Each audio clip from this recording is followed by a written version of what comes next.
જામનગરમાં પ્રધાનમંત્રી આવાસ યોજનાના લોકાર્પણ કાર્યક્રમ યોજાયો હતો, જેમાં ધારાસભ્ય રીવાબાનું નિવેદન સામે આવ્યું હતું।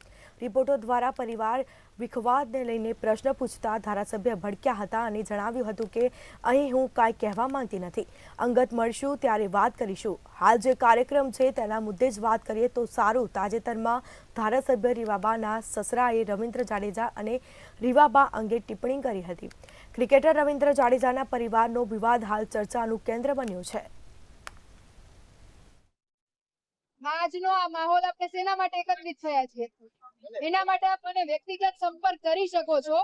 આજનો આ ગુજરાતની જનતા માટેનો આખા સમગ્ર ભારત વર્ષથી ત્યારે ગુજરાત એક વિકાસ માટે ગેટવે સાબિત થવાનું છે। આટલી સરસ 2024 ની લોકસભાની ઇલેક્શન પહેલા સાહેબ શ્રી દ્વારા આટલું સરસ વિશાળ આયોજન અને ઘરના ઘરનું સ્વપ્ન ગૃહિણીનું જે સ્વપ્ન છે એ જ્યારે સાર્થક થવા જઈ રહ્યું છે, આપણે બધા એને આવકારીએ, વધાવીએ અને ફરી એક વખત મોદી સરકાર છે એ મોદી હે તો મુમકિન હે એ નારાને સાર્થક બનાવતા આદરણીય યશસ્વી વડાપ્રધાન શ્રીનો આભાર માનીએ।